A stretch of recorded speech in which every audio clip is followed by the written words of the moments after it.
نحن أولياؤكم في الحياة الدنيا وفي الآخرة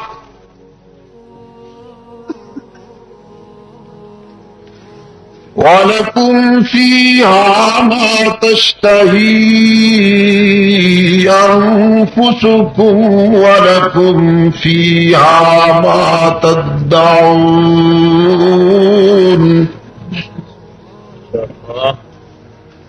نُزُلًا مِّنْ غَفُورٍ رَّحِيمٍ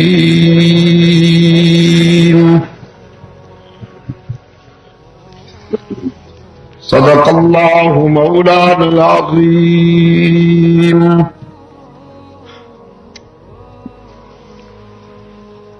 فقال النبي صلى الله عليه وسلم لا يؤمن أحدكم حتى يكون هواه تبعا لما جئت به وصدق رسوله النبي الأمي الكريم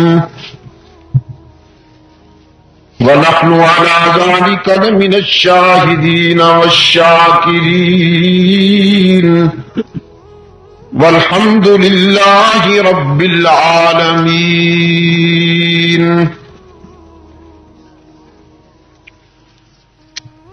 صدر اجلاس ارباب علم و دانش، محترم بزرگوں اور عزیز دوستوں،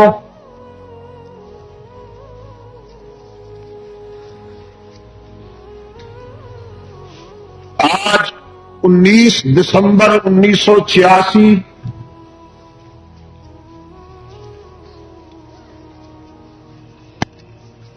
سے روزہ اولیاء امت کانفرنس کے تیسرے اجلاس میں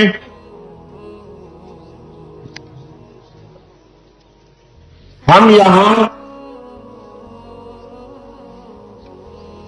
بازار ابو بکر صدیق پشاور میں دعوت و تبلیغ کی نسبت سے جمع ہے.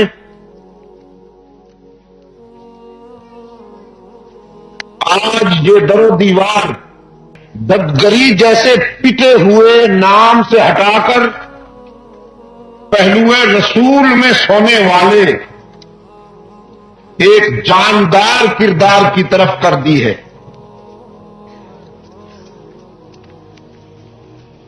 جو اسلام کا مایہ ناز فرزند ہے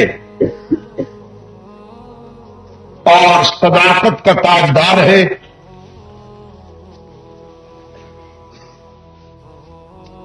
میں اس حسن انتخاب پر سب سے پہلے اپنے دینی بھائیوں کو دل کی گہرائیوں سے ہدیہ تبریک پیش کرتا ہوں.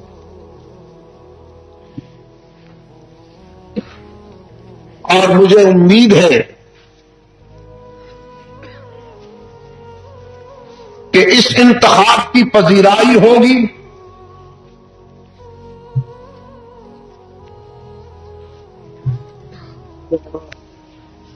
اس انتخاب کے راستے میں انشاءاللہ کوئی رکاوٹ حائل نہیں ہونے دی جائے گی.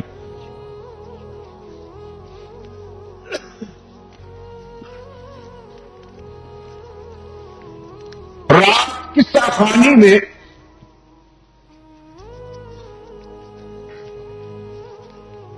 میں نے آپ کے سامنے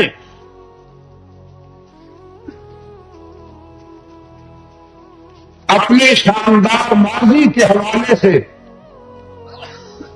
بلکہ اسلام کے دور اساسی کی نسبت سے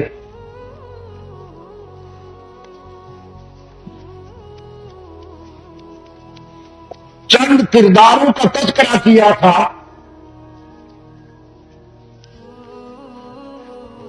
اور آپ کے ذہن میں یہ حقیقت اتارنے کی کوشش کی تھی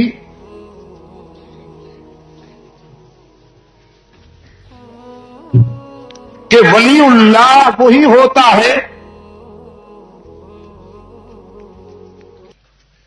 جو اطاعت رسول کے راستے پر چل کر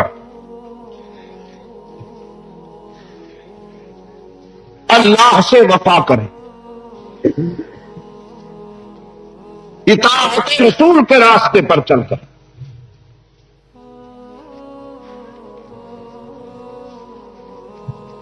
کتاب اللہ سے آج جو حصہ آپ کے سامنے تلاوت کیا گیا،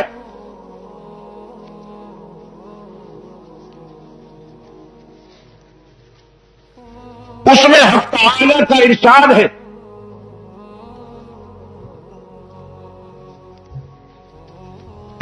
وہ لوگ کہ جو ہمارے بن گئے، الذین قالوا ربنا اللہ، جنہوں نے ہماری ربوبیت کا اقرار کر لیا اور اس اقرار کے بعد آزمائشوں میں ثابت قدم رہے،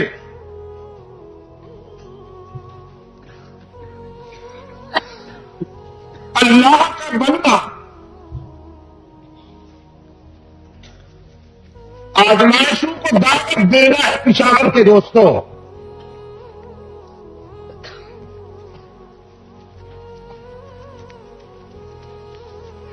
اللہ سے تعلق کا جو راستہ ہے اس میں اتحاد ضرور ہوتا ہے، آزمائش ضرور ہوتی ہے،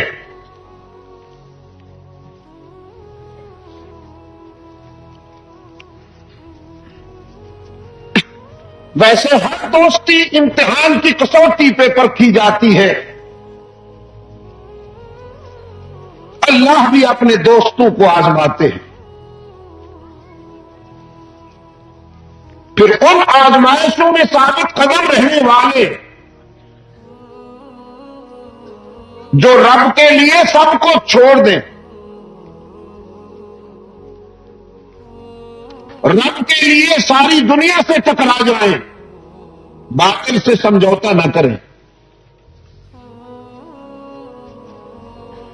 حق تعالی نے فرمایا ہم اپنے ان دوستوں کی تائید و حمایت میں قطار اندر قطار فرشتے بھیجتے ہیں، ملائکہ بھیجتے ہیں، اور انہیں خوشخبری دی جاتی ہے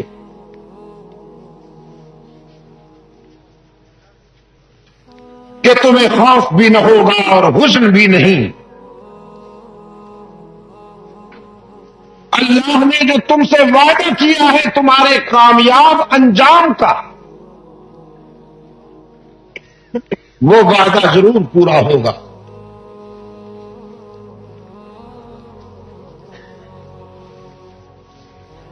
نحن اولیاؤکم فی الحیات الدنیا وفی الآخرہ، ہم تمہارے دوست ہیں دنیا میں بھی اور آخرت میں بھی۔ وَلَكُمْ فِيهَا مَا تَشْتَهِي أَنفُسُكُمْ وَلَكُمْ فِيهَا مَا تَدَّعُونَ۔ دنیا میں تم اس طرح جیے جیسے ہم نے چاہا، آخرت میں ہم تمہیں وہ عطا کریں گے جو تم چاہو گے۔ نزلا من غفور الرحیم، یہ سب کچھ تمہارے رحیم و کریم پروردگار کی طرف سے انعام ہوگا۔ یہ مختصر سا ترجمہ ہے کتاب اللہ کے اس حصے کا جو آج کی گفتگو کی اساس اور بنیاد ہے۔ ابھی ابھی میں نے آپ کے سامنے تلاوت کرنے کی سعادت حاصل کی۔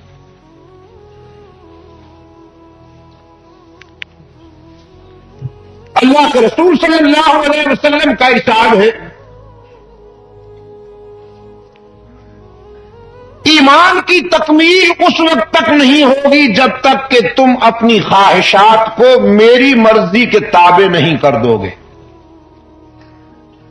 تم میں سے کوئی شخص اس وقت تک ایمان میں کامل نہیں ہو سکتا جب تک کہ میری مرضی اس کی خواہشات پر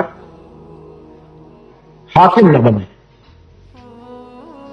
اور وہ اپنے جذبات کو میری مرضی کے تابع نہ کرتے. عزیز دوستو، میں نے رات بھی عرض کیا تھا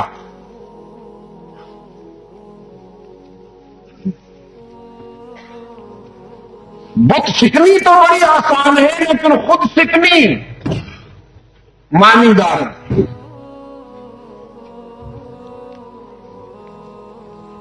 اللہ کے سچے دوستوں کی پہچان یہ ہے کہ وہ سب سے پہلے اپنے نفس کی شرائطوں پر قابو پا لیتے ہیں.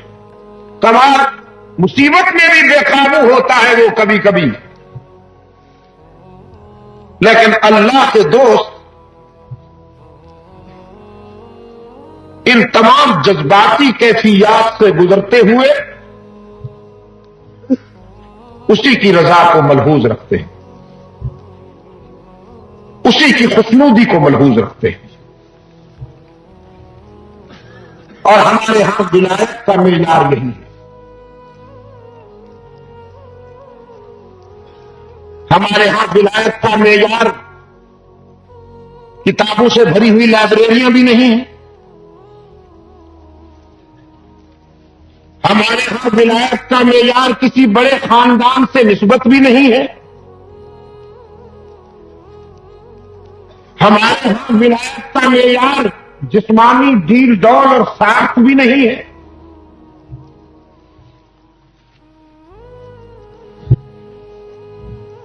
اور نہ ہمارے ہاں ولایت کا یہ معیار ہے کہ ساتھ اس کے مرید کون کون سے لوگ ہیں.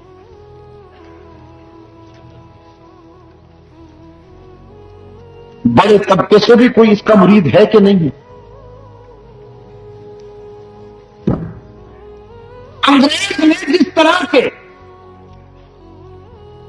نبوت کے تصور کو ڈیمیج کرنے کے لیے، نبوت کے امیج کو مجروح بنانے کے لیے مرزا غلام قادیانی کو کھڑا کیا اور اس سے نبوت کا دعویٰ کرایا، جس طرح انگریز نے نبوت کے تصور کو مجروح کرنے کے لیے مصنوعی نبی بنایا، اسی طرح فرنگی شاطروں نے ولایت کے حقیقی تصور کو مجروح کرنے کے لیے مصنوعی ولی بھی پیدا کی. اور انگریز کے پیدا کردہ ان گدی نشینوں نے مسلمانوں کو میدان سے ہٹا کر قبرستان میں لا کھڑا کیا. میں نے رات بھی عرض کیا تھا کہ اولیاء کرام حلوائی نہیں ہوا کرتے، شیدائی ہوا کرتے. اولیاء کرام مجاہد نہیں ہوا کرتے، سربکش مجاہد ہوا کرتے. میں اپنے شاندار ماضی کے حوالے سے یہ دعویٰ کرتا ہوں کہ گزشتہ 14 صدیوں میں کوئی ایک بھی ولی آپ مجھے ایسا نہیں دکھا سکتے کہ جو سچا ولی ہو اور مجاور بن کر اس نے زندگی گزاری ہو، حلوائی بن کر زندگی گزاری ہو. بالکل نہیں. میرا دعویٰ ہے کہ ہر ولی اللہ مجاہد سربکف ہوتا ہے. اس کی ٹھوکروں پہ زمانہ ہوتا ہے. اس کی سکندری کے سامنے، اس کی کلندری کے سامنے سکندری سرنگوں ہوتی ہے. اس کے فخر اور درویشی کے سامنے تمدن و ثروت کے بت پاش پاش ہوتے ہیں. وہ میدان میں اترتا ہے، پرچم حق کو بلند کرتا ہے. آپ اس سلسلے میں اپنے ماضی کی طرف جب دیکھیں گے تو ولی اللہ کے ہر کردار میں آپ کو یہی خوبی نظر آئے گی، یہی روح نظر آئے گی. قرآن کریم میں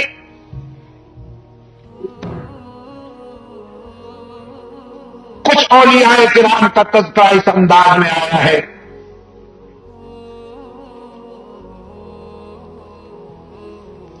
فرمایا نحن نقص علیک نبأهم بالحق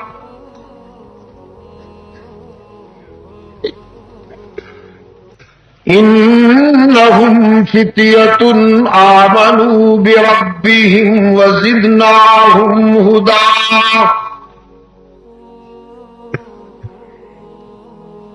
وربطنا على قلوبهم إذ قالوا فقالوا ربنا رب السماوات والأرض لن ندعو من دونه إلها لقد قلنا إذا شططا.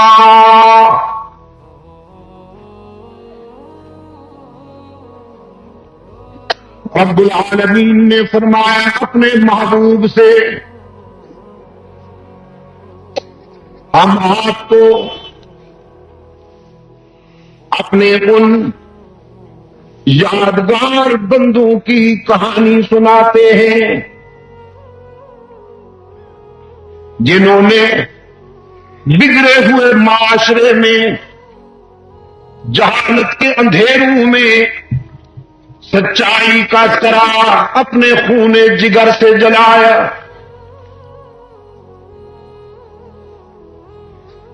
اقتدار کے زیر سایہ برائی پرورش پا رہی تھی.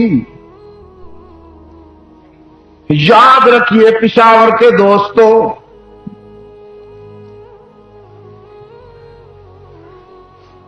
برائی اس وقت تک نہیں چل سکتی جب تک کہ بڑے لوگ اس کی سرپرستی نہ کریں.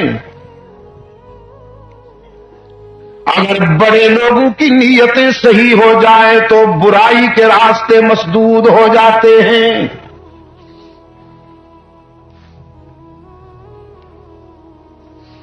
آج بڑا شکوہ ہے بعض حضرات کو، بعض اہل نظر کو، کے ساتھ فحاشی پھیلتی جا رہی ہے، عریانی پھیلتی جا رہی ہے، اخلاقی انحطاط ہے، نوجوان بگڑتے جا رہے ہیں. لیکن آپ نے سوچا ہے کہ یہ مصیبت کیوں آئی ہے؟ بڑے صاحب کی مہربانیوں سے.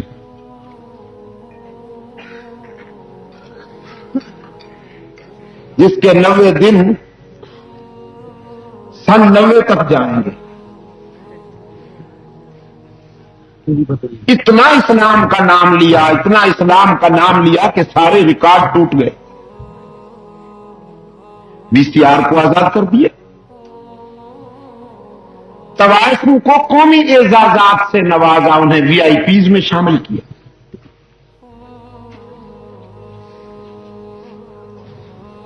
نو سال تک کہتے رہے میں تو صرف اسلام کے لیے بیٹھا ہوا ہوں اور مجھے کوئی دلچسپی نہیں کیونکہ میں نے اسلام لے آنا ہے.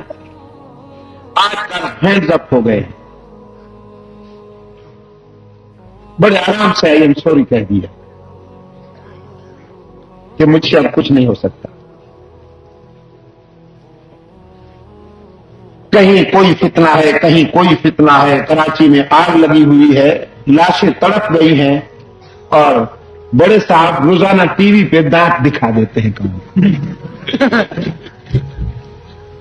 کیمرہ مین خصوصیت کے ساتھ بڑے صاحب کی بتیسی دکھا دیتا ہے پوری قوم کو، دانت نکالتے ہوئے حیا نہیں آتی اس بے شرم کو. سینکڑوں بچے یتیم ہو گئے ہیں اور اس کی بتیسی نکلی ہوئی ہے.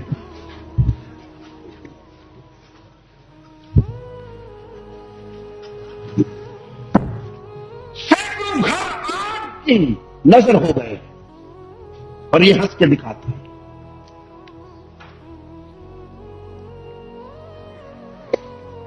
میرے عزیز دوستو، امریکہ سے آئے ہوئے تو کوئی کتا بھی امریکہ سے آ جائے اس کو گلے لگا کے ملتا ہے اور بتیسی ملتی ہی نہیں. الجنس مع الجنس یمیل. اب میرے سی علی کے دوست پوچھتے پھریں گے کہ اس کا معنی کیا ہوتے ہیں. عزیز دوستو، برائی برسر اقتدار طبقے کے زیر سایہ پھیل کی. عبد المجید ندیم تو تقریر فرمائیں گے. اس قافلے کے دوسرے علماء کرام اللہ کے فضل و کرم کے ساتھ جو بک نہیں سکتے، جنہیں کوئی طاقت خرید نہیں سکتی، وہ نشاندہی کریں گے. لیکن برائی کو جڑ سے اکھاڑ پھینکنا یہ اقتدار پر بیٹھنے والوں کا کام ہے، ان کا فریضہ ہے. میں دعوے سے کہتا ہوں کہ اگر وہ نیک نیتی کے ساتھ برائی کو ختم کرنے کا ارادہ کر لیے تو نہیں چل سکتے برائی کے سرچشمے.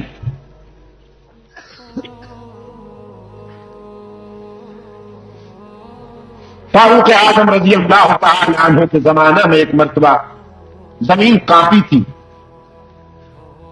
بعض علماء نے لکھا ہے کہ وہ زلزلہ نہیں تھا، جلالت فاروق اعظم کی وجہ سے دھرتی ذرا لرزہ بر اندام ہو گئی تھی.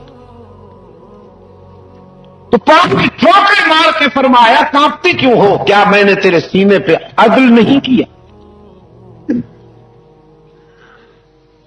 یہ جملہ بڑا حکیمانہ ہے. اس کا مطلب یہ ہے کہ اگر حکمران طبقہ ظلم کرے تو اس کے ظلم کی وجہ سے دھرتی کانپ اٹھتی، فساد پھوٹتے، آگ بھڑکتی ہے، انسانی معاشرہ ریزہ ریزہ ہو جاتا ہے.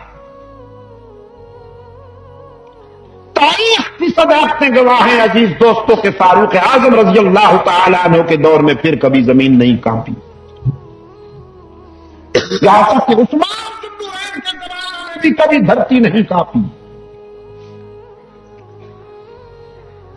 یہ ضمنی طور پر بات یاد آ گئی، میں آپ سے معذرت چاہتا ہوں. کسی دوست کی طرف سے یہ سوال آیا تھا کہ حضرت عثمان کو ذوالنورین تو کہا جاتا ہے. یہاں ایک کوئی آئے تھے مولوی صاحب، تو انہوں نے اس پر زور لگایا کہ حضور کی دو بیٹیوں کو جب نورین کہتے ہیں تو حضور کو کیوں نہیں نور مانتے؟ یہ بیچارے رگے گل سے بلبل کے پر باندھنے کے عادی ہیں. بیٹی نور نظر ہوا کرتی ہے. بیٹی نور نظر ہوتی ہے کہ نہیں؟ قرۃ عین عربی میں کہتے ہیں اسے، آنکھوں کی ٹھنڈک، آنکھوں کا نور.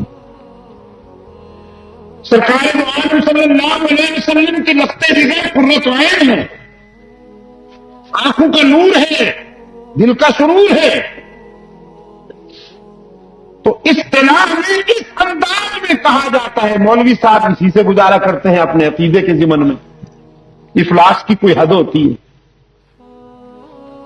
اگلا کوشچن کوئی اگر یہ کر دے مولوی صاحب سے کہ نوریوں میں سے کسی کی اولاد دکھائیے، جب بیٹیاں مانتے ہو تو جنس تو نور نہ ہوئی، پھر تو خاکی ماننا پڑے گا، اولاد آدم میں سے ماننا پڑے گا. جرت ہے تو اولاد آدم میں سے انکار کر کے دکھائیے. جہاں تک سرکار دو عالم صلی اللہ علیہ وسلم کے پروگرام کا تعلق ہے، جہاں تک رحمت عالم صلی اللہ علیہ وسلم کے موقف کا تعلق ہے، تو وہ سراسر روشنی ہے، وہ سراسر اجالا ہے، وہ سراسر تابانی ہے. لیکن جنس کے اعتبار سے تمام انبیاء علیہ الصلوۃ والسلام اولاد آدم میں سے تھے، خاکی تھے. میں یہ بات کئی مرتبہ کہہ چکا ہوں کہ نوریوں میں سے کسی ایک کو بھی نبوت نہیں ملی. میرے عزیز نوجوان خاص طور پر یاد کریں اس بات کو. تین ہے نا، خاکی، نوری، ناری. ناریوں میں سے کسی کو نبوت نہیں ملی، نوریوں میں سے بھی کسی کو نبوت نہیں ملی. نوری تو سارے خادم ہیں اولاد آدم کے. کوئی ہوائیں چلانے پہ مامور ہے، کوئی بادل چلانے پہ مامور ہے، کوئی روز نامچہ لکھنے پر مامور ہے، کوئی قید حیات سے آزادی دلا کر آپ کو جان نکال کر دائمی زندگی کی طرف لے جانے پر مامور ہے، جس سے آپ کی بن نہیں آئی کچھ، اس کے نام سے بھی طبیعت خراب ہونے لگتی ہے، حضرت اسرائیل علیہ السلام. کچھ وہ ہیں جو حاملین عرش آپ کے لیے دعا کرتے رہتے ہیں ہر وقت کہ الہ العالمین محمد عربی کی امت کو معاف کر دے، ان کی خطاؤں کو بخش دے۔ کچھ جنت کے نظام پر معمور ہیں۔ تو خیر، میں یہ کر رہا تھا آپ کی خدمت میں کہ حضرت عثمان بن عفان رضی اللہ تعالیٰ عنہ کے زمانے میں بھی، حضرت عثمان ذو النورین کے زمانے میں بھی پھر زلزلہ نہیں آیا، تو اقتدار کے زیر سایہ برائی پلتی ہے اور پوری قوم کو گھائل کر دیتی ہے۔ اللہ ہمارے حال پہ رحم فرمائے۔ آج ہم جس دوراہے پہ کھڑے ہیں، اللہ ہمارے حال پہ رحم فرمائے۔ فرمایا انہم فتیۃ آمنوا بربہم وزدناہم ھدی، وہ چند نوجوان تھے، نوجوان اولیاء کرام۔ پشاور والوں سمجھا تو یہ جاتا ہے ولی اللہ وہ ہوتا ہے جو بوڑھا ہے، بالکل سفید بال، جھکی ہوئی کمر، یوں بیٹھا ہو، اس کو ولی اللہ کہتے ہیں۔ لیکن میں کہا کرتا ہوں ولایت کا اصل سیزن ہی جوانی ہے، ولایت کا اصل موسم ہی شباب ہے۔ بڑھاپے کے سجدے بھی مبارک ہوں، بڑھاپے کا ذکر و فکر بھی مبارک ہو، لیکن جو بات جوانی میں ہے وہ بڑھاپے میں کہاں؟ جب شباب ہو، جوانی ہو، اعصاب میں توانائی ہو، شریانوں میں گرم گرم خون کی روانی ہو، اس وقت اگر کوئی اللہ کی حضور جبین نیاز جھکا کر سجدہ شکر بجا لائے، میں کہا کرتا ہوں جوانی کے ایک سجدے کا مقابلہ بڑھاپے کے ہزاروں سجدے بھی نہیں کر سکتے۔ ٹھیک ہے کہ نہیں؟ سردی میں سکڑے ہوئے دوستوں، میں ابھی کہہ رہا تھا مدنی صاحب سے کہ کم از کم سوچ سمجھ کر آئندہ موسم کا ذرا خیال کرنا چاہیے۔ اور ویسے یہاں اگر وہ ہو جاتا، شامیانہ ہو جاتا تو کچھ اور بھی بچت ہوتی۔ ہماری انجمن کو اللہ اس قابل بنائے کہ شامیانے اگر اس موسم میں پروگرام ضروری سمجھے جائے تو شامیانے ضرور لگنے چاہیے۔ بڑے بڑے کرسیوں والوں کی کرسیاں الٹی اور یوں الٹی کہ پھر سنبھل نہ سکے۔ غرور تھا نمود تھی، ہٹو بچو کی تھی صدا، غرور تھا نمود تھی، ہٹو بچو کی تھی صدا، اور آج تم سے کیا کہوں لحد کا بھی پتا نہیں۔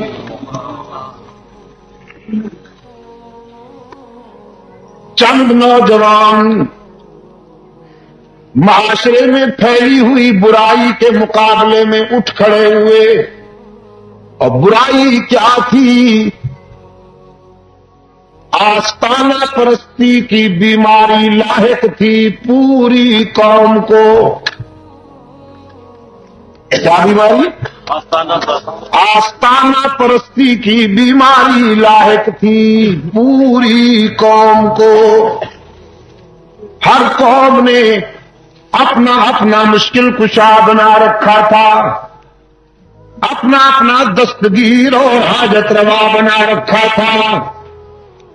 میلہ لگا ہوا ہے، یہ چند نوجوان علیحدہ ہو کر ایک درخت کے نیچے جمع ہو جاتے ہیں، ذہنی موافقت ہو جاتی ہے، فکری مطابقت ہو جاتی ہے، پکڑ لیے جاتے ہیں، بادشاہ کی عدالت میں پیش کیے جاتے ہیں، گرفتار کر کے لائے جاتے ہیں۔ بادشاہ نے پوچھا تم ہمارے مشکل کشاؤں کے آگے سر نہیں جھکاتے ہو؟ ساری قوم آستانوں پہ جھک رہی ہے، لیکن تمہیں کیا ہو گیا؟ اللہ کے دوستوں نے نعرہ لگایا، ربنا رب السماوات والارض، تمہاری خود ساختہ آستانوں پر زمین جھکانا تو انسانیت کی تذلیل ہے، ہم اس کے آگے جھکنے والے ہیں جو زمینوں آسمانوں کا رب ہے۔ ہمارا رب زمینوں آسمانوں کا رب ہے۔ لن ندعو من دونہ الہا، ہم اس کے سوا کسی کو معبود نہیں مانتے، اس کے سوا کسی کو سجدے کے قابل نہیں سمجھتے، وہی ہمارا معبود۔ کون؟ وہی ہمارا معبود۔ ربنا رب السماوات والارض لن ندعو من دونه الہا لقد قلنا اذا شططا۔ یہ تو بڑی بے وفائی ہوگی کہ ہم اس کے مقابلے میں کسی اور کو لائیں۔ زمین کی نیاز مندیوں پر اللہ کے سوا کسی کا حق نہیں، یہ سر کٹ سکتا ہے لیکن اس کے سوا کسی اور کے آگے جھک نہیں سکتا۔ وہی ہے ہمارا مسجود۔ کون؟ اللہ ہی۔ وہی ہے ہمارا معبود۔ اللہ ہی۔ وہی ہے ہر جگہ موجود۔ اللہ ہی۔ وہی ہے علام الغیوب۔ اللہ ہی۔ وہی ہے کارساز۔ اللہ ہی۔ وہی ہے دستگیر۔ اللہ ہی۔ وہی ہے حاجت روا۔ اللہ ہی۔ وہی ہے مشکل کشا۔ اللہ ہی۔ یہ ہر دور کے ولی کا ذوق ہے۔ جو سچا ولی ہوگا اسی بات سے پہچانا جائے گا۔ پاکستان میں ایک روشن ضمیر کی تعلیمات ہمارے سامنے ہیں، کتنی درد مندی سے فرمایا، یقین دانم دری عالم کہ لا مسجود الا ہو ولا معبود فی الکونین لا موجود الا ہو۔ میرا تو یقین ہے کسی اور کو سمجھ میں آئے یا نہ آئے، لیکن میرا ایمان ہے کہ اس کے سوا کوئی مسجود نہیں، اللہ کے سوا کوئی ہر جگہ موجود نہیں، اللہ کے سوا کوئی مقصود نہیں۔ میرا تو مسجود بھی وہی ہے، ہر جگہ موجود اسی کو سمجھتا ہوں، اور میری تمنا اور آرزو کا حقیقی مقصود بھی وہی ہے۔ لن ندعو من دونہ الہا، ہم اس کے سوا کسی کو معبود نہیں مانیں گے۔ کیس تیار ہو گیا، بغاوت کا کیس، خصوصی آرڈیننس تیار ہونے لگا، چند دنوں کی مہلت ملی، مارجن دیا گیا، جاؤ اپنے فکر پر نظر ثانی کرو ورنہ سزا کے لیے تیار ہو جاؤ۔ قرآن پاک نے فرمایا وہ چند نوجوان ایک غار کی تنہائی میں آئے، حلقہ بنایا، دعا کے لیے ہاتھ اٹھائے، ربنا آتنا من لدنک رحمہ وہیئ لنا من امرنا رشدا۔ اے ہمارے رب، ہمیں مٹانے کی سازشیں ہو رہی ہیں، ہمارے مٹانے کا پروگرام بن رہا ہے، ہمیں اپنے مٹ جانے کا تو خوف نہیں، لیکن سچائی کا قول بلند رہنا چاہیے، ہمارا موقف بلند رہنا چاہیے۔ اے ہمارے داتا، تو ہماری رہنمائی کر، تو ہماری نگرانی فرما، اسرار کے شر سے تیرے سوا بچانے والا کوئی نہیں۔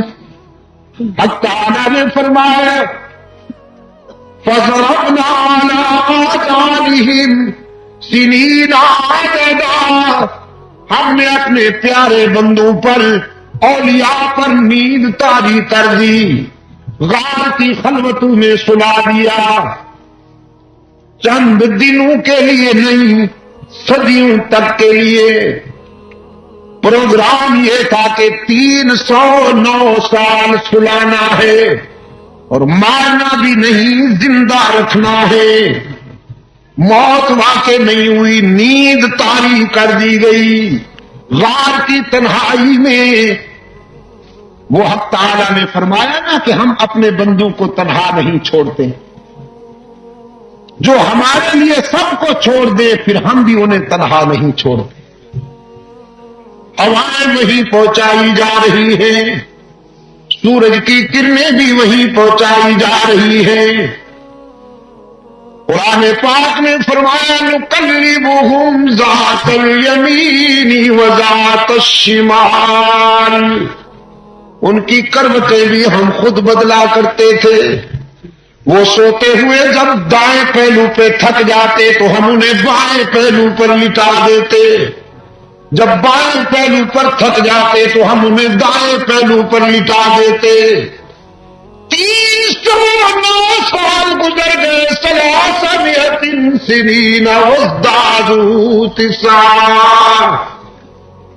اب حق تعالیٰ نے فرمایا كذلك بعثناهم ليتساءلوا بينهم قال قائل منهم كم لبثتم قالوا لبثنا يوما أو بعض يوم۔ اٹھا دیا انہیں، جمانہ لیتے ہوئے اٹھ بیٹھے، پوچھنے لگے کتنی دیر سوئے ہیں؟ کہا گیا تو بڑی غفلت ہو گئی، پورا دن سوئے ہیں یا دن کا کچھ حصہ سوئے ہیں۔ کچھ کہتے تھے پورا دن سوئے ہیں، کچھ خیال کا نہیں کچھ حصہ سوئے ہیں۔ ذرا اس پر تکرار ہونے لگی۔ قالوا ربكم أعلم بما لبثتم، تو پھر فیصلہ کن لینے میں کہنے لگے جھگڑے کی کیا ضرورت، تکرار کی کیا ضرورت، جس نے سلایا تھا وہی جانتا ہے کہ کتنی دیر سوئے ہیں، سلانے والے کو معلوم ہے، ہمیں تکرار کی کیا ضرورت ہے۔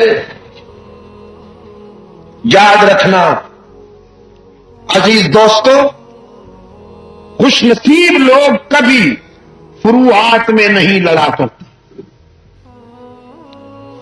فروعی اور غیر ضروری باتوں میں الجھنا خوش نصیب لوگوں کی پہچان نہیں ہے، بد نصیب طبقوں کی پہچان ہے۔ منزل کو نہیں بھولنا چاہیے، کاز کو نہیں بھولنا چاہیے، ٹارگٹ کو نہیں بھولنا چاہیے۔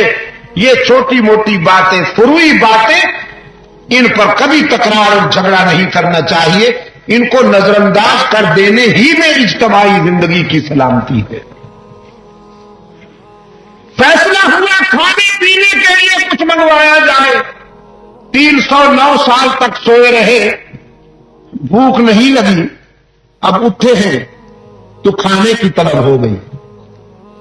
فرمایا فَبَعَثُوا أَحَدَكُمْ بِوَرِقِكُمْ هَٰذِهِ إِلَى الْمَدِينَةِ،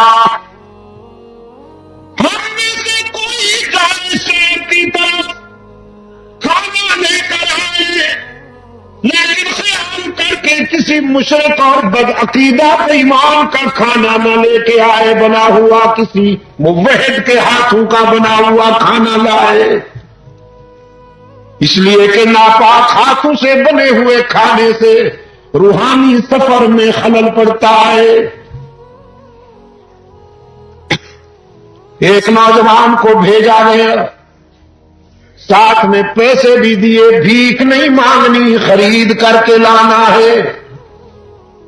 اللہ کے پیارے بندے، بھیک نہیں مانگا کرتے، وہ تو صرف اللہ سے ہی سوال کرتے ہیں، بندوں سے نہیں کرتے۔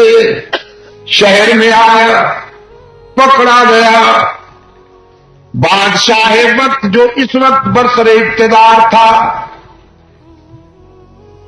وہ خوش عقیدہ تھا، لیکن قوم میں کچھ ذہن بیمار تھے، موت کے بعد زندہ اٹھنے پر انہیں یقین نہیں آتا تھا۔ سجدے میں رو رہا ہے، اللہ سے دعا کرتا ہے الہ العالمین کوئی ایسا برہان عطا کر، کوئی ایسی دلیل عطا کر کہ انہیں بات سمجھ میں آ جائے جو موت کے بعد زندہ اٹھنے پر یقین نہیں رکھتے۔ اس نوجوان کو قوم پکڑ کے لے آئی، وہ جو سکہ دیا تھا اس نے ایک ہوٹل والے کو، اس سکے کے ذریعے پہچان لیا گیا کیونکہ سکہ 300 سال پرانا تھا۔ بادشاہ نے آوازیں سنی تو گھر سے باہر نکل آیا، معلوم کیا ایک نوجوان پکڑ کر لایا گیا ہے، اور یہ ان نوجوانوں میں سے جنہوں نے 309 سال پہلے دقیانوس بادشاہ کے زمانہ میں حق و صداقت کا پرچم اونچا کیا تھا، پھر گم ہو گئے تھے۔ ساری قوم نے انہیں تلاش کیا لیکن مل نہ سکے، انہی میں سے کا ایک نوجوان آیا ہے۔ بادشاہ نے اسے پکڑ کر اونچی جگہ کھڑا کر دیا، پوری قوم کے سامنے اس سے بیان لیا۔ اس نوجوان نے ساری کہانی سنا دی۔ ہم نے اس ظالم بادشاہ کے سامنے کلمہ حق بلند کیا تھا، اس نے ہمارے مٹانے کا پروگرام بنایا، لیکن اللہ نے ہمیں ان کے شر سے محفوظ رکھا۔ آج تو میں کھانا لینے کے لیے آیا تھا تو پتا چلا کہ 300 سال گزر گئے ہیں۔ اس بادشاہ نے اس نوجوان کا ہاتھ اونچا کر کے قوم سے پوچھا، جو قادر مطلق 309 سال تک زندوں کو سلانے کے بعد زندہ اٹھانے پہ قادر ہے، وہ مختار کل موت کے بعد بھی زندہ کرنے پر اور اٹھانے پر قدرت رکھتا ہے کہ نہیں رکھتا؟ جن کے مقدر میں تھا انہیں ایمان نصیب ہو گیا اس قوم میں سے۔ میں نے بڑے اختصار کے ساتھ قرآن کریم کا یہ ورقہ آپ کے سامنے اس لیے پیش کیا ہے کہ اولیاء کرام کی پہچان ہی یہی ہے کہ وہ کبھی باطل سے سمجھوتا نہیں کرتے، حالات چاہے کچھ ہوں حق و صداقت کا پرچم اونچا رکھتے ہیں۔ لا ترکنوا الی الذین ظلموا فتمسکم النار، ظالموں کی حمایت کرنے والے کبھی ولی اللہ نہیں ہو سکتے۔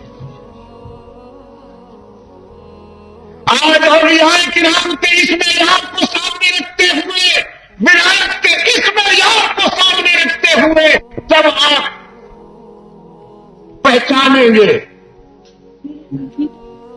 تعلق کے نگاہ کے ساتھ جب آپ ولی اللہ کو دیکھیں گے تو انشاءاللہ آپ کو اس معیار پر پورا اترنے والے امام اعظم ابو حنیفہ نظر آئیں گے، سید عبد القادر گیلانی نظر آئیں گے، مجدد الفسانی نظر آئیں گے، اس معیار پر پورا اترنے والے معین الدین نظر آئیں گے، شاہ ولی اللہ نظر آئیں گے، شاہ عبد القادر، شاہ عبد العزیز، شاہ رفیع الدین نظر آئیں گے، شیخ الہند محمود حسن دیوبندی نظر آئیں گے۔ اس معیار پر پورا اترنے والے آپ کو محمد الیاس دہلوی نظر آئیں گے، شاہ انور کاشمیری نظر آئیں گے، سید مدنی نظر آئیں گے، شاہ اسماعیل شہید نظر آئیں گے، سید احمد بریلوی نظر آئیں گے، اشرف علی تھانوی نظر آئیں گے، احمد علی لاہوری نظر آئیں گے، اور سید عطا اللہ شاہ بخاری ولایت کے اس معیار پر پورے اترتے نظر آئیں گے۔ میں آپ سے پوچھتا ہوں، چند نام میں نے لیے ہیں ظاہر ہے کہ میں اس قافلہ سالاروں کے پورے نام تو لینے سے رہا، کس کا نام لوں؟ ماضی کے شاندار حوالوں میں جو کردار چمک رہے ہیں ان کا احاطہ کرنا تو میرے بس میں نہیں، میرے اختیار میں نہیں دوستو، لیکن میں نے جن کے نام لیے آپ دیکھیے ان میں سے کا ہر ایک آپ کو مجاہد نظر آتا ہے کہ مجاور نظر آتا ہے؟ انہوں نے قبرستان میں زندگی گزاری ہے یا میدان میں زندگی گزاری ہے؟ انہوں نے خود میدان میں زندگی گزاری، اپنے قافلے سے ہر رضاکار کو میدان کا مجاہد بنایا، جان پر کھیل گئے لیکن باطن سے سمجھوتا نہ کیا۔ آج معاف کرنا، الزام تراشیوں کا جہاں تک تعلق ہے تو صحابہ کرام کو معاف نہیں کیا گیا۔ میں تو کہا کرتا ہوں اس امت میں صدیق و عمر عثمان و علی سے بڑا ہے کوئی نہیں؟ امت مصطفی میں صدیق و عمر عثمان و علی سے کون بڑا ہو سکتا ہے؟ لیکن انہیں معاف کیا گیا نہیں۔ اتنی موٹی موٹی کتابیں لکھی گئی، لائبریریاں بھری پڑی ہیں، الزام تراشی ہوئی، لیکچر ہوتے ہیں جس میں اسلام کے ان معیاری کرداروں پر تنقید کی جاتی ہے، کیچڑ اچھالا جاتا ہے، الزام تراشیاں ہوتی ہیں، وہ الزام تراشیاں ہوتی ہیں پشاور کے روشن ضمیروں اصحاب رسول پر وہ بد زبانی کفار بھی نہ کر سکے جو عصر حاضر کے یہودی لابی کے ایجنٹ کر رہے ہیں۔ تو جب صدیق عمر عثمان و علی کو معاف نہیں کیا گیا، شاہ اسماعیل شہید کو معاف نہیں کیا جا رہا، تو یہ کوئی انوکھی بات ہے؟ شاہ اسماعیل شہید رحمت اللہ علیہ پر الزام تراشی کی جا رہی ہے تو یہ کوئی انوکھی بات تو نہیں؟ حضرت نانوتوی رحمت اللہ علیہ پر الزام تراشی کی جا رہی ہے تو یہ کوئی نئی بات نہیں۔ حضرت تھانوی رحمت اللہ علیہ پر الزام تراشی کی جا رہی ہے تو یہ بھی کوئی نئی بات نہیں۔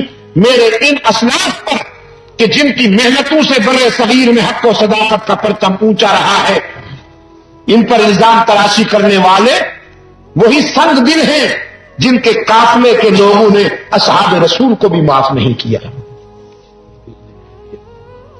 پھر یہی وجہ ہے کہ ان کا پیکٹ ہے انڈر گراؤنڈ،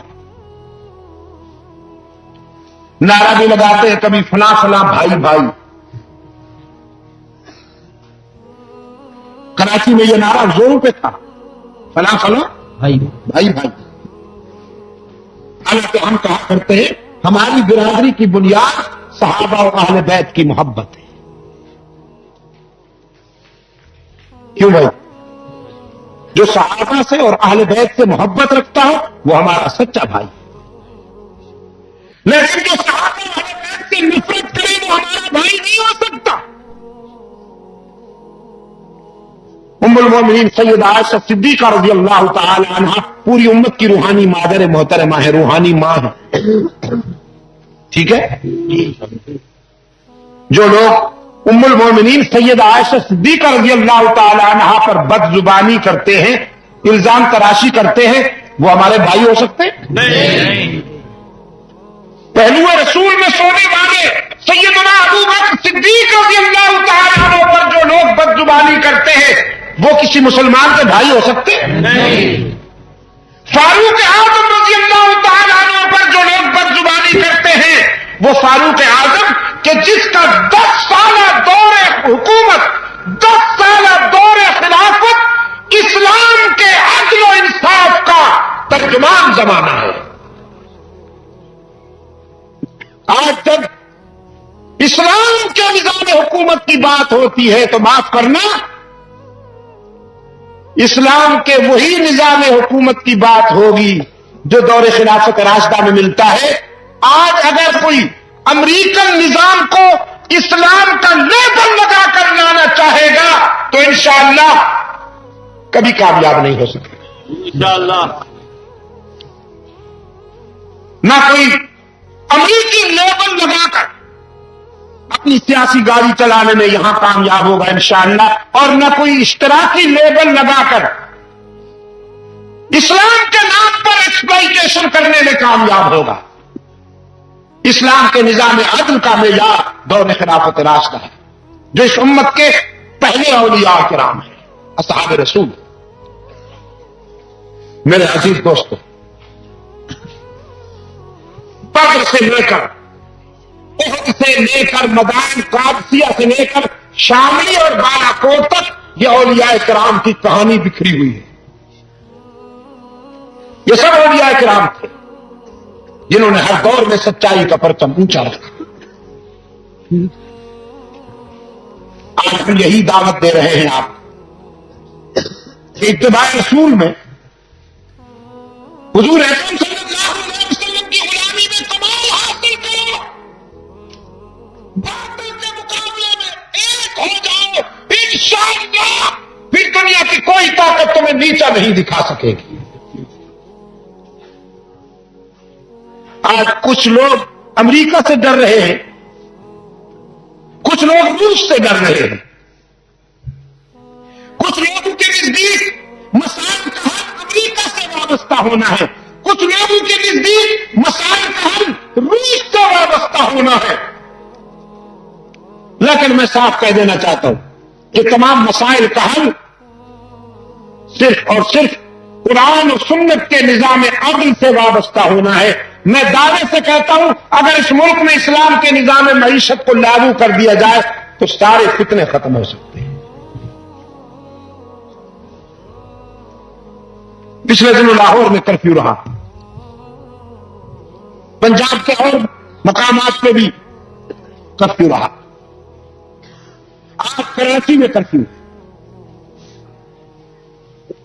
اخبار کے دوستوں سے آج گفتگو ہو رہی تھی، میں نے ان سے کہا کہ کراچی کا جھگڑا مہاجر اور پٹھان کا جھگڑا نہیں ہے. میں تو ہو کے آ رہا ہوں وہاں سے. کراچی میں تحریک کرنے والے صرف تحریک کار ہیں، ان پر کوئی لیبل نہیں لگایا جا سکتا.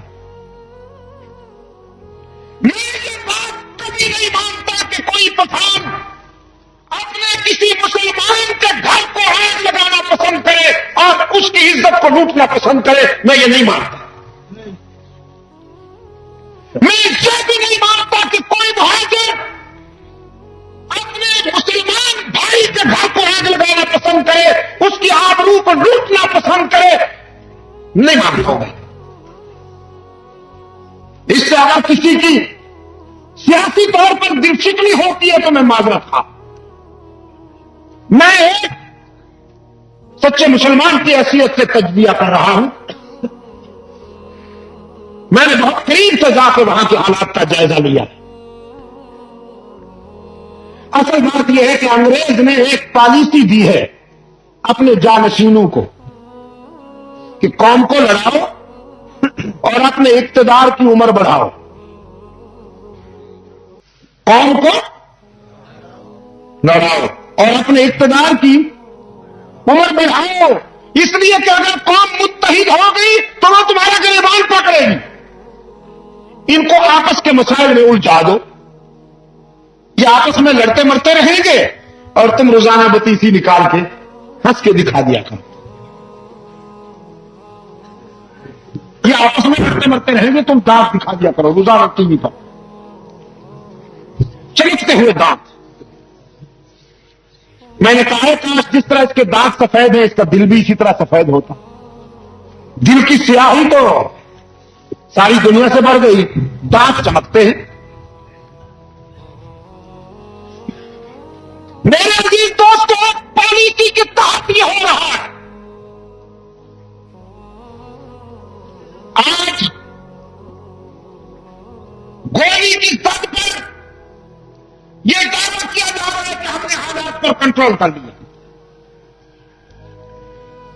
یہ جو حالات پر کنٹرول کرنے والے یہ باہر سے آئے ہیں یا ملک کے اندر کے لوگ ہیں؟ ملک کے اندر کے لوگ ہیں نا. تو پہلے کہاں تھے؟ پہلے یہ کہاں تھے؟ نشے میں تھے. اگر حالات کو کنٹرول کرنا یہ اپنی ذمہ داری سمجھتے تو آگ لگنے سے پہلے ان کا فرض بنتا کہ حالات کو خراب نہ ہونے دیں. میں آپ سے پوچھتا ہوں کہ قاضیان آپس میں کیوں نہیں لڑتے؟ جس کو میرے دعوے سے اختلاف ہے وہ اپنے ضمیر کو جج بنا کر تنہائی میں بیٹھ کر سوچے. آپ نے سنا ہے کبھی قاضیانی میں لڑائی ہوئی؟ وہ اس لیے کہ وہ امریکن لابی کے لوگ، وہ امریکہ کے ایجنٹ ہیں. امریکہ ان میں کبھی لڑائی نہیں ہونے دے گا. آپ نے کبھی سنا ہے کہ آگا خانیوں میں لڑائی ہوئی ہو؟ کبھی نہیں سنے گا. آگا خانیوں میں لڑائی کا آپ نے کوئی نہیں سنی آواز. قادیانیوں میں لڑائی کی آواز آپ نے آج تک نہیں سنی، شاید آئندہ بھی نہ سنیں گے. لیکن جب بھی لڑتے ہیں یہ مسلمان آپس میں لڑتے ہیں، ان کو لڑایا جاتا ہے. اور یہ اتنے بھولے ہیں کہ وہ جال میں بٹیرے ہوتے نہیں، بڑا پنجرا سا ہوتا ہے،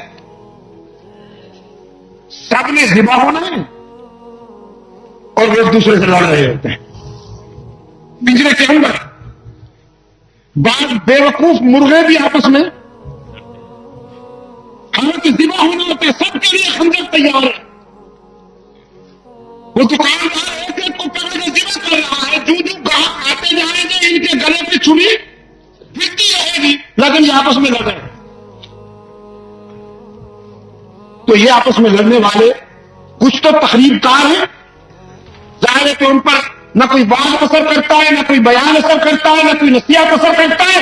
لیکن اگر کوئی سادہ لوگ اس میں مبتلا ہوتے ہیں تو پھر ان کی مثال ایسی ہی ہے کہ جال میں پھنسے ہوئے ہیں لیکن آپس میں لڑ رہے ہیں.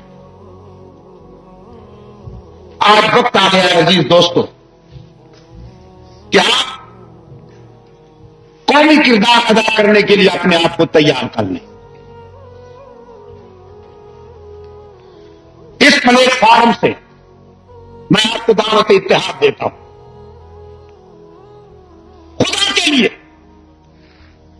قومی زندگی کے سفر میں قدم سے قدم ملا کر چلیے اور طے کر لیجیے کہ ہم اپنی زندگی کا ایک لمحہ اس سرزمین پر اسلام کے نظام عدم کے قیام کے لیے گزاریں گے. بس اسلامی نظام معیشت قائم کر دیجیے، پھر انشاءاللہ یہ جھگڑے نہیں ہوں گے. لیکن اگر ایک طرف سے تو کچھ لوگ اربوں خربوں سے کھیل رہے ہوں اور انہی کے محلات کے قریب ہی جھونپڑیوں میں کچھ لوگ نام جمی کو ترس رہے ہوں، تو انسانی نفسیات کی، میرے عزیز دوستو، انسانی نفسیات کا جن لوگوں نے مطالعہ کیا ہے وہ سمجھتے ہیں کہ انسانی زندگی میں اتنا بڑا فرق اور اتنا بڑا اونچ نیچ بازار میں چلنے والے کسی عام آدمی سے پوچھ لو کہ تم پرسکون ہو. اگر وہ کہے کہ ہاں میں پرسکون ہوں تو پھر اس کا مطلب یہ ہے کہ سوسائٹی مطمئن ہے. اور یہاں پر اپنے کرائے کے لوگوں کو لایا جاتا ہے ٹی وی پر، بڑا اچھا انتظام ہو رہا ہے، بالکل ٹھیک ٹھاک انتظام ہو رہا ہے، سب کچھ ٹھیک ہے، ہم لوگ بہت مطمئن ہیں، حکومت بہت امداد کر رہی ہے، حالات بڑے اچھے جا رہے ہیں. ٹھیک ہے، وہ رپورٹ ہو جاتی ہے. کرایہ کا کوئی ٹٹو خریدا ہوا، کرایہ کا ٹٹو وہ آ کر ٹی وی پہ بول دیتا ہے حالات بہت اچھے ہیں. اور عام حالات میں اگر آپ معاشرے میں دیکھیں تو پھر آپ اندازہ فرمائیں کہ کہاں تک عدل ہے، کہاں تک انصاف ہے. اور نوجوان ناراض ہیں اسلام پر. میں اپنے عزیز نوجوانوں سے کہوں گا کہ آپ تو اسلام پر ناراض ہوتے ہیں کہ صاحب دیکھیے اسلام نے کیا کر لیا ہے، لیکن میں آپ سے پوچھتا ہوں کہ اسلام آیا ہی کب ہے یہاں؟ جہاں تک تعلق ہے انعامات کا، جہاں تک تعلق ہے دعووں کا، تو ہر دور میں جو بھی اقتدار پر آیا اس نے اسلام کا نام استعمال کیا. ملک غلام محمد آپ کو تو یاد نہیں ہوگا لیکن بزرگ یاد رکھتے ہیں. آپ کبھی ان بزرگوں سے پوچھئے وہ جو پہلے گورنر جنرل تھے نہیں پاکستان کے, اس قدر اسلام کا نام لیتے تھے, اس قدر اسلام کا نام لیتے تھے, ریڈیو پہ جب بھی بولتے بس اسلام کے لیے بے قرار ہوں, بس اسلام لانے کی کوشش کر رہا ہوں. اور یہی کہتا کہتا امریکن لابی کو مضبوط کرتا کرتا چلا گیا. پھر سکندر مرزا آیا, چکندر لانتی, جس غدار کی لاش بھی بھٹکتی رہی, لاش. قوم فروشوں کا یہی انجام ہوا کرتا ہے دوستوں. پہلے یورپ میں ہوٹلوں میں برتن صاف کرتا رہا, پھر وصیت کی کہ میرا ڈھانچہ ایران میں دفن کیا جائے. ایران والوں نے اس کی ہڈیاں نکال کے کتوں کے آگے پھینکی, آگے لا دی اس لانتی کی ہڈیوں کو کہ امریکہ کا پالتو کتا تھا اور ایسے کتے کی ہڈیوں کو بھی عزت نہیں ملنی چاہیے, رسپانس نہیں ملنا چاہیے. اس نے بھی اسلام کا نام لیا. ہمارے راجدھانی ایوب خان صاحب نے بھی اسلام کا نام لیا. اور سابقہ دور میں یحییٰ خان تو تھا ہی اسلام کا مجاہد, سبحان اللہ, اس کا نام لے لیا قاری صاحب. امریکہ میں گرفتار ہے. نہیں, اب وہ یہاں پھر پربہار ہے. سنیں, اگر وہ نہیں ہے تو اس کی کلاس فیلو جو آ رہی ہے, نیا آپریشن کر کے آ رہی ہے, پھر قوم کی خدمت کرے گی نیا دل لگا کے. تبلا سرنگی کی اولاد, رات کے تاریخ سناتو کی پیداوار, یورپین گٹرز کے غریب کیڑے, یورپین ٹائلٹ کا گندا اور متعفن مواد, اس کو اس ملک میں بلند کیا جاتا ہے, بلندی ملتی ہے. مجھے اخبارات کے کردار پہ بھی افسوس ہوتا ہے. جس دن کراچی کے ہنگاموں کی خبر تھی کہ 150 انسان مر گیا ہے, 13 لاشیں زندہ جن کو آگ میں جلایا گیا وہ پڑی ہوئی تھی, اسی دن کے اخبار میں ایڈیشن طوائفوں کا شائع ہوا تھا.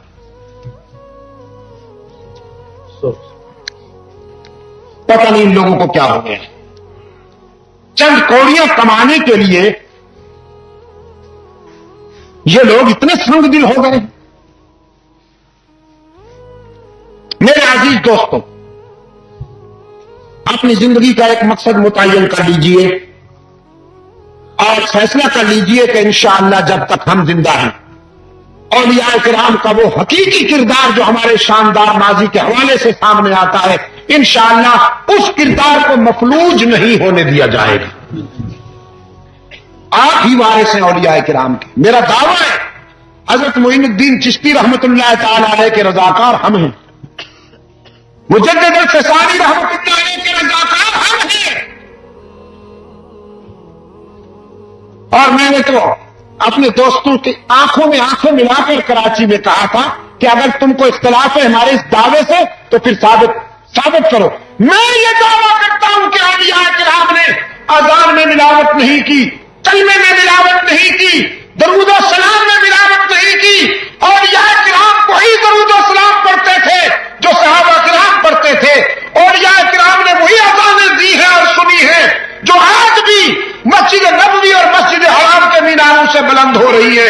انہوں نے سنتوں میں بدعات کی ملاوٹ نہیں کی. اور یہ حضرات ایک اور بھی پہچان اولیاء کرام کی بتا دوں. اولیاء کرام نے کفار کو مسلمان بنایا ہے اور یہ بناسپتی ولی یہ مسلمانوں کو کافر بنانے پر تلے بیٹھے. حرمین سے نکال میں نمازوں سے روکتے ہیں, امام کے پیچھے نمازیں مت پڑھو. اور ان کے جو اعلیٰ حضرت ہیں, اعلیٰ حضرت سبحان اللہ, ابو بکر حضرت ابو بکر، عمر حضرت عمر، عثمان حضرت عثمان، علی حضرت علی، اور یہ اعلیٰ حضرت، یہ اعلیٰ حضرت. صرف حضرت پہ گزارا نہیں ہوتا، صرف حضرت پہ گزارا نہیں ہوتا، اعلیٰ حضرت. تو ایک اور صاحب آ گئے پاجامہ پہن کر، اس نے کہا اچھا تو پھر میں ابو الاعلیٰ. چلو کہاں تک چلو گے؟ تعاقب کروں گا تمہارا، میں اعلیٰ کا بھی پیوں گا، ابو الاعلیٰ. میرے عزیز دوستو، تکفیر کے افسانوں سے قرآن کے برگزیدہ کرداروں کی نفی کرنے والے، مسلمانوں کو کافر بنانے والے کبھی اولیاء کے وارث نہیں ہو سکتے. اولیاء کے وارث وہی ہو سکتے ہیں جو کافروں کو مسلمان بنائے. اور آج مسلمانوں کو کافر کون بنا رہا ہے یہ بھی آپ دیکھیں، اور کافروں کو مسلمان کون بنا رہا ہے یہ بھی آپ دیکھیں. اللہ سلامت رکھے محمد الیاس کے سپاہیوں کو، الیاسی لشکر کے رضاکاروں کو اللہ سلامت رکھے. آج پوری دنیا میں ایک اندازے کے مطابق 80 لاکھ انسانوں کو محمد الیاس کے سپاہیوں نے حلقہ بگوش اسلام کر کے رحمت عالم کی غلامی میں لا کھڑا کیا. تکبیر، مولانا الیاس رحمت اللہ علیہ. آج وہ یورپ کہ جس نے اسلام کی نشاط ثانیہ کے راستے مسدود کرنے میں اپنی سیاسی حکمت عملی استعمال کی، آج اسی یورپ کے سینے پر اللہ کی ضربیں لگ رہی ہیں. برطانیہ چھوٹا سا جغرافیہ ہے برطانیہ کا. اس وقت کی رپورٹ کے مطابق 950 مسجدیں صرف برطانیہ میں قائم ہو چکی ہیں. 950 مسجدیں. 55 میں صرف ایک. سن 55 میں صرف ایک تھی. بالکل صحیح ہے. باضابطے طور پر لوگ اپنے کمروں میں نماز پڑھ لیا کرتے تھے، باضابطے طور پر صرف ایک مسجد تھی. 950 مسجدیں. اسکاٹ لینڈ ہائی کورٹ کے سامنے ایک مسجد بنی ہے گلاسگو میں. ایڈنبرا سے جب آدمی آتا ہے اسکاٹ لینڈ سے گلاسگو کی طرف تو 15-20 میل سے دور سے سب سے پہلے گلاسگو شہر کی جو عمارت نظر آتی ہے وہ مسجد کا مینار ہے. اس کے پہلے میں اسکاٹ لینڈ ہائی کورٹ کی عمارت ہے، اور اس کے ساتھ فرزندان اسلام کا یہ عظیم الشان مرکز ہے. تسلیس کے سینے پہ توحید کا جھنڈا، تسلیس کے سینے پہ توحید کا جھنڈا لہرا رہا ہے. سینکڑوں چرچ خرید کر کے انہیں مشرف میں اسلام کیا گیا اور مسجدوں میں تبدیل کیا گیا. جہاں گھنٹے بجتے تھے وہاں اذانیں گونج رہی ہیں، اور جہاں بائبل پڑھی جاتی تھی وہاں رسول اللہ صلی اللہ علیہ وسلم کا قرآن گونج رہا ہے. میں نے تو کئی رمضان گزارے ہیں برطانیہ میں، اللہ گواہ ہے کہ مساجد میں کئی قسطوں میں تراویح پڑھی جاتی ہے، اس لیے کہ اس قدر مسلمان نماز تراویح میں آتے ہیں کہ مسجدوں میں گنجائش نہیں ہوتی. اور پھر سب سے اچھی تبدیلی جو آئی ہے قابل رشک وہ یہ ہے کہ زیادہ تر نوجوان نیو جنریشن مسجدوں میں آتی ہے. جس طرح یہاں بوڑھے زیادہ آتے ہیں وہاں نوجوان زیادہ آتے ہیں. امریکہ کی کئی ریاستوں میں اللہ کے فضل و کرم کے ساتھ اسلام کی دعوت و تبلیغ کا مشن انقلابی رفتار کے ساتھ جاری ہے. ویسٹ انڈیز کے جزائر میں دعوت و تبلیغ کا کام جاری ہے. افریقہ کے مختلف ممالک میں قال اللہ اور قال رسول کی سزائیں بلند ہو رہی ہے اور دعوت و تبلیغ کا مشن جاری ہے. یورپ کے اخبارات یہ تجزیہ کرنے پر مجبور ہو گئے. برطانوی اخبارات نے یہ لکھا کہ اگر دعوت و تبلیغ کا یہی انداز رہا، یہی رفتار رہی تو 20 سال کے بعد کا برطانیہ شاید عیسائیوں کا نہیں مسلمانوں کا ملک بن جائے. وما ذلك علی اللہ بعزیز، وما ذلك علی اللہ بعزیز. اللہ پر تو کوئی بات مشکل نہیں. اور آپ یقین کیجیے میں نے وہاں پر جو حالات دیکھے ہیں سارے دکھ دور ہو جاتے ہیں وہاں جا کر. انتہائی حوصلہ افزائی ہوتی ہے. حالانکہ وہاں پیدل چلنے کا کوئی تصور نہیں. برطانیہ میں سب سے پہلے تو موسم ہی ایسا ہے, ہر وقت بارش, ہر وقت دھند اور ٹھنڈک. جتنی ٹھنڈک میں ہم اس وقت بیٹھے ہیں یہ ٹھنڈک وہاں تقریباً اکتوبر میں ہوتی ہے. اپریل مئی میں یہی ٹھنڈک اس سے بھی زیادہ ہوتی ہے. بلکہ اپریل مئی میں بھی برف باری ہوتی ہے کبھی کبھی. لیکن وہاں الیاسی لشکر کے سپاہی بستر اٹھائے ہوئے پیدل چلے جا رہے ہیں. ہمارے دوست حسد کی وجہ سے جل بھن کر فتوے لگاتے ہیں. کبھی فتوے لگاتے ہیں, کبھی راجن میں اجتماع کا اعلان کرتے ہیں. راجن میں اجتماع ہو گیا, پوسٹر شائع کیے, ہینڈ بل شائع کیے, پمفلٹ شائع کیے, راجن چلو راجن چلو. سارے جہان سے چندہ مانگا, مفت لے جائیں گے, بسوں کا کرایہ نہیں لیں گے, وہاں حلوہ بھی ملے گا, پتہ نہیں کیا کیا لالچے دی لوگوں کو. نورانی اجتماع ہوگا. جزاک اللہ. نورانی اجتماع, اور نورانی اجتماع میں رات بھر گالیاں دی علماء دیوبند کو. یہ ایسے ہیں اور یہ گستاخ ہیں, انہوں نے یہ لکھا ہے, انہوں نے وہ لکھا ہے, تمہیں کیا پتا, یہ تو دین کے دشمن ہیں. جنہوں نے اپنی جانیں دے دی راہ حق میں وہ دین کے دشمن ہیں, اور جنہوں نے مال کما کما کر اپنا سائز بڑھایا یہ دین کے وارث ہیں. اللہ کی شان ہے. لگتے رہے اسٹیج پہ تقریروں, لوگ سنتے رہے.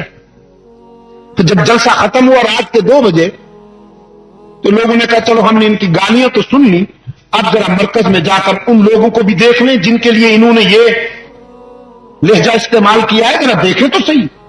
لوگ بڑے ہوشیار ہوتے ہیں. یہ ایسا تو نہیں ہے کہ جو کہہ دیں آپ کو لکیر کا فقیر بن جائے. وہاں سے لوگ اٹھے, مرکز میں آ گئے. کسی کو دیکھا وہ تہجد کی نماز میں کھڑا ہے, کسی کو دیکھا وہ تعلیم میں مصروف ہے, کسی کو دیکھا وہ سجدے میں رو رہا ہے, کسی کو دیکھا وہ قیام میں رو رہا ہے. کھڑے دیکھتے رہے. جب تبلیغی بھائیوں کو پتا چلا کہ یہ آئے ہوئے ہیں, حلوائی آئے ہوئے ہیں, تو قریب جا کے کہنے لگے دوستوں اور بزرگوں تشریف لائیے. ان میں سے جو اندر آئے ان کو مرکز میں لے آئے, خود نیچے بیٹھ گئے, بستروں پہ ان کو بٹھا دیے. پھر وہ چٹھی چاپی شروع کر دی تھی. پھر آہستہ پوچھا کھانا کھانا نہیں؟ میں کہا جی ہاں کھانا تو ضرور کھانا ہے. کھانا تو انکار کرنا تو بڑی مشکل گل ہے. انہوں نے اسی وقت کھانا گرم کیا, کھانا کھلایا. وہ لوگ کہنے لگے آپ کو تو گالیاں دی جا رہی تھی, وہاں بڑے نورانی قسم کے چہرے, آپ کے اوپر فتوے لگا رہے تھے اور کہہ رہے تھے کہ آپ تو اتنے خراب ہیں, آپ تو اتنے غلط لوگ ہیں, آپ کا تو یہ حال ہے. انہوں نے کہا بس آپ بھی دعا کریں, ہم بھی آپ کے ساتھ آمین کہیں گے کہ اگر ہم غلط ہیں تو اللہ تعالی ہمیں صحیح کر دے. آپ بھی ہمارے لیے دعا کریں, ہم بھی آمین کہیں گے کہ اگر ہماری کوتاہیاں ہیں تو اللہ تعالیٰ معاف کر دے. ہم بہت ناقص ہیں, بہت کمزور ہیں, بہت گناہگار ہیں, آپ سے دعا کی درخواست کرتے ہیں. اب انہوں نے دعا تو کیا کرنی تھی. بات کسی نے 3 دن دیے, کسی نے ہفتہ دیا, کسی نے 10 دن لکھوائے, کسی نے چلہ دیا. گئے تھے ان کے ساتھ, ہفتے چکے ان کے. میرے دوستوں نے فیصلہ کیا ہے راجن میں نہیں کھڑیں گے. راجن میں اجتماع فنش, ساری عمر کے لیے فنش. راجن میں اجتماع نہیں ہوگا. بھائی میں کیا کسی خانے میں گالیاں دیں گے, کبھی کوہاٹی میں گالیاں دیں گے, کہیں کھڑے ہو کر گالیاں دیں گے, ان کو گالیاں دیں گے. راجن میں اجتماع نہیں کریں گے اس لیے کہ بندے لے ہم جاتے ہیں, شکار یہ کرتے ہیں. اب کراچی میں اجلاس کرتے ہیں, ایک مولوی صاحب کا نام بھی وہ ہے, انہوں نے اسی نام کا ایک مولوی تیار کیا. کام کیا کر رہے؟ چھوڑیں، پرسنل بات نہیں ہونی چاہیے. تبلیغی جماعت کے نام سے اشتہار شائع ہوتے ہیں، پورے ملک میں لگائے جاتے ہیں. میرے اندازے کے مطابق میں نے دوستوں سے جو تحقیق کی ہے بتایا گیا کہ 5 لاکھ کے قریب اشتہار شائع ہوتے ہیں جو کراچی سے کشمیر تک لگائے جاتے ہیں. لگتے ہیں ہاں جی. اور اجتماع 5000 بھی مشکل سے ہوتا ہے. دعا کی نقالی کرتے ہیں، نقلی رونا ہوتا ہے. بس اب یوں سمجھو ہم حضور کی جالیوں کے سامنے کھڑے ہوئے ہیں، بس اب یوں سمجھو کہ ہم حضور سے مانگ رہے ہیں، بھیک مانگ رہے ہیں. حضور ہم آئے ہوئے ہیں، ہم بہت کمینے ہیں، حضور ہم بہت دلیل ہیں. میں نے کہا بالکل ٹھیک کہہ رہے ہو، تم بہت سچ کہہ رہے ہو. دوستو، کاغذ کی ناؤ دیر تک نہیں چلا، کاغذ کی کشتیاں دیر تک نہیں چلا کرتی. اخلاص اور حقیقت میں بڑی قوت ہے.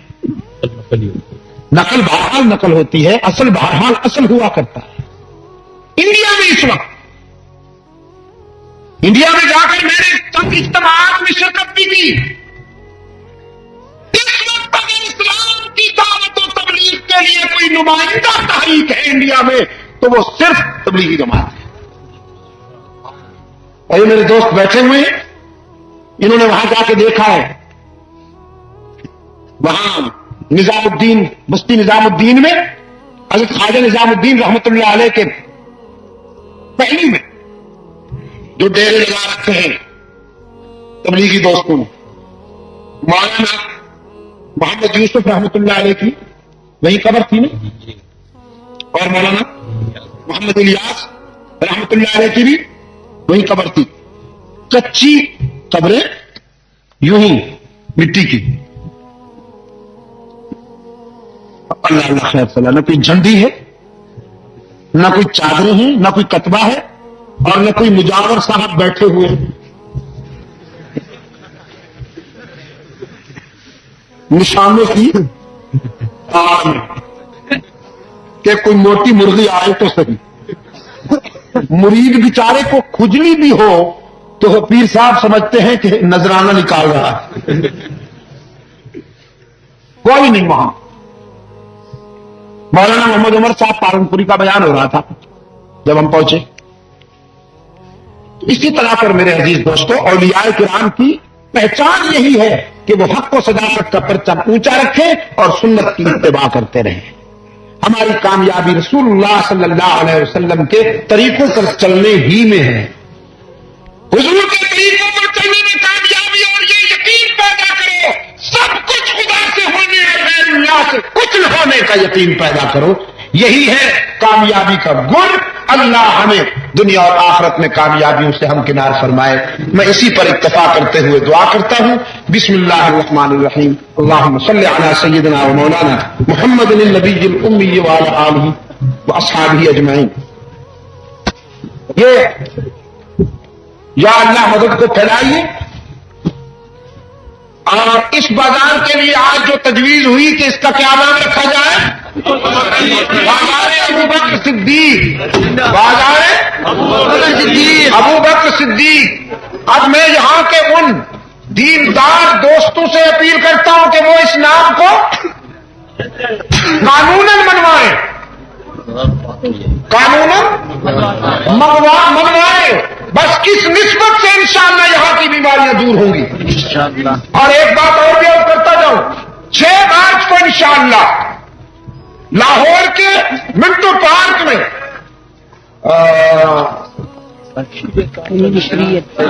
میلاد پاکستان کے زیر سایہ 6 مارچ کب؟ 6 مارچ 1987 انشاءاللہ وہاں پر شاہ ولی اللہ لشکر کے سپاہی جمع ہو کر اپنے ملی اتحاد کا مظاہرہ کریں گے انشاءاللہ. اور اگر کچھ لوگ وہاں پر اپنے منفی مقاصد کے لیے جمع ہو سکتے ہیں تو انشاءاللہ ولی اللہ قافلے کے رضاکار اپنے مثبت مقصد کے لیے وہاں جمع ہو کر عزم کریں گے کہ ہم اس ملک کی قرآن و سنت پر، قرآن و سنت کی بنیاد پر نظریاتی تعمیر کریں گے انشاءاللہ. اس کے لیے تیاری کیجیے. دوستوں کو تیار کیجیے، جہاں تک ممکن ہو اس کو آگے پھیلائیے، 6 مارچ کو لاہور پہنچیے، اللہ آپ کا حامی و ناصر ہو۔ ربنا آتنا فی الدنیا حسنۃ وفی الآخرۃ حسنۃ وقنا عذاب النار۔ اے اللہ عالم اسلام کی مدد فرما، مسلمانوں کو کامیابیوں سے ہمکنار فرما، فلسطین، افغانستان، انڈیا اور پاکستان کے مسلمانوں کی مدد فرما، وطن عزیز کو ہر فتنے سے محفوظ و معمون فرما۔ آپ 3 مرتبہ سورہ اخلاص پڑھ لیجئے اور پھر ہم دعا کریں گے کہ کراچی کے ہنگاموں میں جو لوگ شہید ہوئے ہیں اللہ تعالیٰ ان کو اپنے جوار رحمت میں جگہ عطا فرمائے اور ہم ان کی روحوں کو اثار ثواب کریں گے۔ بسم اللہ الرحمن الرحیم۔ 3 مرتبہ سورہ اخلاص۔